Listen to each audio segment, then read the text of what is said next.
الرحمن الرحیم السلام علیکم ورحمۃ اللہ وبرکاتہ۔ جی جماعت حرم، امید ہے کہ آپ ٹھیک ہوں گے۔ بیٹا جی آج ہم نے لاہور کی یادگار عمارتیں دوبارہ سے اس کے کچھ کام رہتا ہے جو ہم نے کرنا ہے۔ ہم پہلے لاہور کی یادگار عمارتوں کے بارے میں آپ کو پڑھا چکی، جس میں ہم نے لاہور کے بارے میں پڑھا کہ یہ پاکستان کا دوسرا شہر ہے، شاہی قلعے کے بارے میں پڑھا، بادشاہی مسجد کے بارے میں پڑھا۔ اس میں ہم نے لاہور کی ساری یادگار عمارتیں پڑھیں۔ تو بیٹا جی آج ہم نے اس کے بعد لاہور کی یادگار عمارتیں، میں نے آپ کو عنوان لکھوایا اور آپ کو ایک تصویر دی کہ کوئی سی بھی بادشاہی مسجد یا شاہی قلعے کی کوئی تصویر لگا کے آپ نے اس کے بارے میں 2 لائنز تحریر کرنی ہے۔ تو یقیناً آپ نے تحریر کی ہوں گی۔ تو اس کے بعد ہم نے املا اور مشکل الفاظ کے معنی کیے۔ آج ہمارا جو عنوان ہے سوالات کے جوابات ہیں۔ چلیں جی، سب سے پہلے آپ اپنی نوٹ بک کو کھولیں، حاشیہ لگائیں، دن اور تاریخ لکھیں، پھر اس کے بعد آپ نے سوالات کے جوابات لکھ کر اس کو آپ نے ڈبل انڈر لائن کرنا ہے۔ پھر آپ نے سوال نمبر 1 لکھنا ہے، لاہور کے شاہی قلعے کی تعمیر میں تقریباً کتنا عرصہ لگا؟ جواب، لاہور شاہی قلعے کی تعمیر میں تقریباً 100 سال تک کا عرصہ لگا۔ کتنا عرصہ لگا؟ 100 سال تک کا عرصہ لگا۔ آگے دیکھیے گا سوال نمبر 2، شاہی قلعے کی تعمیر کن کن بادشاہوں کے دور میں ہوئی؟ تو بیٹا جی میں پہلے بھی آپ کو کروا چکی ہوں، ہم نے بلند خوانی کے دوران بھی کیا۔ شاہی قلعے کی تعمیر اکبر، جہانگیر، شاہ جہاں اور عالمگیر جیسے بادشاہوں کے دور میں ہوئی۔ پھر آگے دیکھیے گا سوال نمبر 3، شاہی قلعے کی کون کون سی جگہیں دیکھنے سے تعلق رکھتی ہیں؟ تو ہم نے بلند خوانی میں بھی پڑھا تھا، اس کے علاوہ میں نے آپ سے کہا تھا شاہی قلعے کی سیر کو جائیے گا اور وہاں دیکھیے گا کہ کون کون سی جگہ دیکھنے کے قابل ہیں۔ چلیں جی ہم جواب لکھتے ہیں اپنا۔ شاہی قلعے میں دیوان عام، دیوان خاص، نولکھا، جھروکا، خوابگاہ، باغات، فوارے، راہداریاں سب جگہیں دیکھنے سے تعلق رکھتی ہیں۔ ٹھیک ہے جی، آگے آئیے گا سوال نمبر 4 کی طرف۔ لاہور شہر کا تعارف 2 سطور میں تحریر کیجیے۔ جی بیٹا جی جواب، لاہور پاکستان کا دوسرا بڑا شہر ہے، یہ صوبہ پنجاب کا دارالخلافہ اور تاریخی شہر ہے، اسے پاکستان کا دل بھی کہا جاتا ہے۔ ٹھیک ہے، یہ ہمارا لاہور کا تعارف ہو گیا۔ آگے دیکھیے گا لاہور کے تاریخی مقامات کی فہرست بنائیں۔ وہی فہرست ہے جو ہم نے اس چیپٹر میں پڑھی۔ لاہور کے تاریخی مقامات شاہی قلعہ، بادشاہی مسجد، مینار پاکستان، شالامار باغ، نور جہاں اور جہانگیر کا مقبرہ وغیرہ ہے۔ تو بیٹا جی آخر میں آپ نے ختمہ لائن ضرور لگانی ہے، اپنا دھیان رکھیے گا، کام کو بڑے اچھے طریقے سے کیجیے گا۔ جی بیٹا جی ہم اپنے اگلے کام کی طرف آتے ہیں۔ ہمارا اگلا کام ہے اردو گرامر۔ بیٹا جی اردو گرامر میں آج ہم نے اپنا اردو بی کا کام کرنا ہے۔ اردو ورک بک کھولیں، سب سے پہلے دن اور تاریخ کا استعمال کرنا ہے آپ نے۔ جی بیٹا جی سب سے پہلے آپ نے صفحہ نمبر 9 کھولنا ہے۔ ٹھیک ہے، اس میں آج ہم نے جو کرنا ہے وہ ہماری جملے کی اقسام ہے۔ بیٹا جی پچھلے لیکچر میں آپ کو بتا چکی ہوں کہ جملہ کیا ہے۔ جملہ 2 یا 2 سے زیادہ الفاظ کا معنی مجموعہ جملہ کہلاتا ہے، یعنی بامعنی مجموعہ جس کا سمجھ میں آ جائے اس کو ہم کیا کہتے ہیں؟ جملہ کہلاتے ہیں۔ جیسے احمد سوتا ہے، تم کھیلتے ہو، تو یہ سب ہم پڑھ چکے ہیں۔ آج ہم نے جملے کی اقسام ٹھیک ہے پڑھنی ہے۔ جملے کی کتنی اقسام ہیں؟ دیکھیے گا جملے کی 3 اقسام ہیں۔ پہلی مثبت جملہ، دوسرا منفی جملہ، تیسرا سوالیہ جملہ۔ بیٹا جی مثبت جملہ ایسا جملہ جو سادہ جملہ ہو اور آخر میں اس کے ختمہ نشان آتا ہو۔ منفی جملہ ایسا جملہ جس میں نہیں اور نہ کا استعمال ہوتا ہو، اور سوالیہ جملہ ایسا جملہ جس میں کسی چیز کے بارے میں پوچھا جائے، کیوں، کیسے، کب وغیرہ جیسے الفاظ استعمال ہوں اور آخر میں سوالیہ علامت آتی ہو۔ تو بیٹا جی آج ہم صفحہ نمبر 9 کی طرف آتے ہیں۔ اس میں ہمارا اعادہ، یعنی ہم پہلے پڑھ چکے ہیں، دوبارہ سے ہم نے اعادہ کرنا ہے۔ دیکھیے گا سوال ہے، دیے ہوئے جملوں میں مثبت، منفی یا سوالیہ جملے ہیں، ان کے سامنے مثبت، منفی یا سوالیہ کے گرد دائرہ لگا دیں۔ ایک مثال بھی دے دی گئی ہے، یعنی انہوں نے ایک مثال دی ہے۔ پہلا جملہ، بچے نے دودھ نہیں پیا تھا، تو اس میں نہیں کا استعمال ہوا ہے۔ تو میں نے آپ کو بتایا تھا جس میں نہ اور نہیں کا استعمال ہو وہ کون سا جملہ ہے؟ منفی جملہ۔ تو منفی پہ ہم نے سرکل کر دیا۔ آگے جملہ نمبر 2، کیا سب لڑکے کھیل رہے تھے؟ اس میں سوالیہ نشان کی علامت آئی اور سوال آیا تو یہ ہمارا سوالیہ بن گیا۔ اسی طرح ہم نے خوب دل لگا کر پڑھا، سادہ جملہ، ختمہ آیا مثبت۔ میں نے انعام حاصل کیا، سادہ جملہ، ختمہ کا نشان آیا اس لیے یہ بھی مثبت۔ آگے جملہ نمبر 5، کیا تم نے کھانا کھا لیا ہے؟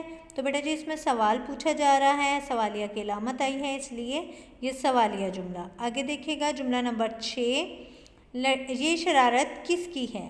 تو بیٹا جی اس میں بھی سوال پوچھا جا رہا ہے کہ کس کی شرارت ہے، تو اور سوالیہ علامت بھی آئی ہے اس لیے یہ سوالیہ جملہ۔ آگے دیکھیے گا لڑکیاں خوب محنت کرتی ہیں، تو بیٹا جی یہ سادہ جملہ ہے اس لیے یہ مثبت جملہ۔ لڑکے محنت نہیں کرتے، تو پہلے ہی بتا چکی ہوں نا اور نہیں کا استعمال جس جملے میں ہوتا ہے وہ منفی جملہ ہے اس لیے یہ منفی ہے۔ آگے دیکھیے گا تم نے میری کتاب کہاں رکھ دی؟ تو بیٹا جی سوال پوچھا جا رہا ہے اس لیے سوالیہ جملہ۔ اب یہ بھی کون آیا تھا، اس میں بھی سوال پوچھا جا رہا ہے اس لیے یہ بھی کیا ہے، سوالیہ جملہ۔ دن اور تاریخ ضرور لگانی ہے۔ آگے دیکھیے گا صفحہ نمبر 10 پہ آئیے گا۔ صفحہ نمبر 10 میں بھی آپ نے سوال ہے، پہلے دن اور تاریخ لگا لیجئے گا جس بھی دن کو آپ کام کریں گے۔ دیے ہوئے جملے یا منفی ہیں یا سوالیہ، انہیں مثبت بنائیں، ایک مثال دی گئی ہے۔ اب ہمیں منفی یا سوالیہ جملے دیے گئے ہیں، ان کو ہم نے مثبت جملے یعنی سادہ جملوں میں لکھنا ہے اور ختمہ کی علامت استعمال کرنی ہے۔ جیسے پہلا جملہ گائے کا رنگ کالا نہیں ہے، تو اس کا مثبت جملہ ہوگا گائے کا رنگ کالا ہے، ختمہ کا نشان۔ آگے دیکھیے گا کیا بھینس گھاس کھاتی ہے؟ تو سادہ جملہ بھینس گھاس کھاتی ہے، بھینس گھاس کھاتی ہے، آخر میں ختمہ نشان۔ آگے بکری تیز نہیں دوڑتی، تو اس کو جب ہم مثبت میں کریں گے نہیں کو ختم کر دیں گے، بکری تیز دوڑتی ہے، ختمہ کا نشان۔ اسی طرح بیٹا جی یہ سارا آپ نے خود کوشش کرنی ہے، آپ خود کر سکیں۔ آگے دیکھیے گا مثبت، منفی اور سوالیہ جملے۔ دیے ہوئے جملوں کو منفی بنائیں جیسا کہ ایک مثال دی گئی ہے۔ مثبت جملے، یہ میری کتابیں ہیں، اس کو منفی میں کریں گے، منفی کا پہلے ہی میں آپ کو بتا چکی ہوں، نہیں اور نہ کا استعمال کریں گے، تو یہ میری کتابیں نہیں ہیں۔ ہم نے چائے پی، ہم نے چائے نہیں پی۔ بچے نے سبق یاد کیا، بچے نے سبق یاد نہیں کیا۔ اگلے صفحے کی طرف آئیں، صفحہ نمبر 11 کی طرف۔ تو بیٹا جی ڈے اور دن یعنی اور تاریخ ضرور لکھیے گا۔ اور پھر آگے پرندہ تیز اڑتا ہے، تو ہم نے منفی جملہ بنانا ہے، پرندہ تیز نہیں اڑتا ہے۔ گائے دودھ دیتی ہے، گائے دودھ نہیں دیتی ہے۔ کسان محنت کرتا ہے، کسان محنت نہیں کرتا ہے۔ بیٹا جی اسی طرح آپ نے سارے جملے خود تحریر کرنے ہیں۔ آگے دیکھیے گا دیے ہوئے جملوں کو سوالیہ بنائیں۔ مثبت جملے ہمیں دیے گئے ہیں، مثبت جملوں کو سوالیہ میں تبدیل کرنا ہے۔ دیکھیے گا پہلا جملہ یہ میری کتابیں ہیں، تو سوالیہ میں تبدیل کرنے کے لیے کیا یہ میری کتابیں ہیں، اور آخر میں سوالیہ نشان۔ ہم نے چائے پی، کیا ہم نے چائے پی، سوالیہ نشان۔ اسی طرح بچے نے سبق یاد کیا، کیا بچے نے سبق یاد کیا، آخر میں سوالیہ نشان۔ پرندہ تیز اڑتا ہے، کیا پرندہ تیز اڑتا ہے، آخر میں سوالیہ نشان۔ بیٹا جی اسی طرح آپ نے سارے جملے صفحہ نمبر 11 کے تحریر کرنے ہیں۔ ٹھیک ہے بیٹا جی، آگے آئیے گا تفہیم عبارت۔ تفہیم عبارت جیسے کہ آپ جانتے ہیں کہ یہ آپ کا جائزہ ٹیسٹ ہوتا ہے، آپ ہمیشہ سے خود کرتے آئے ہیں، تو اس کو آپ نے غور سے عبارت کو پڑھنا ہے اور پھر اپنے سوالات کے جوابات کو تحریر کرنا ہے اور اپنے واٹس ایپ گروپ پر بھیجنا ہے۔ ٹھیک ہے، پھر آپ کو چیک کر کے دوبارہ سے ملے گا۔ پھر بیٹا جی آپ نے صفحہ نمبر 28 پہ آ جانا ہے۔ اس کے بعد آپ نے کون سے صفحے پہ آنا ہے، صفحہ نمبر 28 پر۔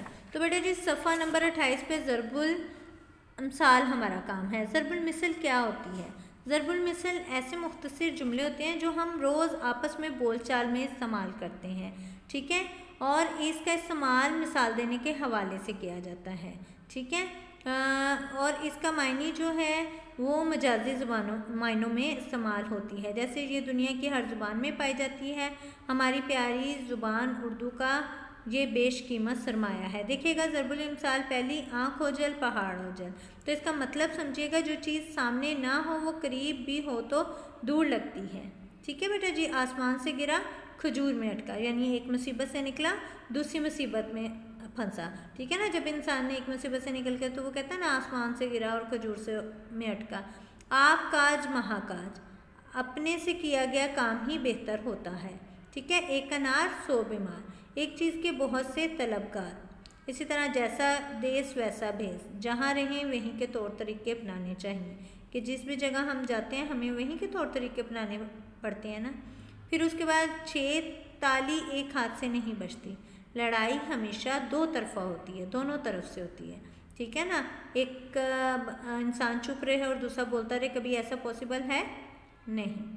آگے دیکھیے گا، ایک کریلا دوسرا نیم چڑھا، یعنی برے آدمی کے لیے مزید برائی کے سبب پیدا ہونا، ٹھیک ہے۔ آگے دیکھیے گا، بکرے کی ماں کب تک خیر منائے گی، گناہ گار کو ضرور سزا ملتی ہے، ٹھیک ہے نا۔ ایک چور ہے، وہ چوری کرتا رہتا ہے، کسی نہ کسی دن تو پکڑا جائے گا نا۔ اسی طرح الٹا چور کوتوال کو ڈانٹے، اپنی غلطی ماننے کے بجائے دوسروں سے الجھنا۔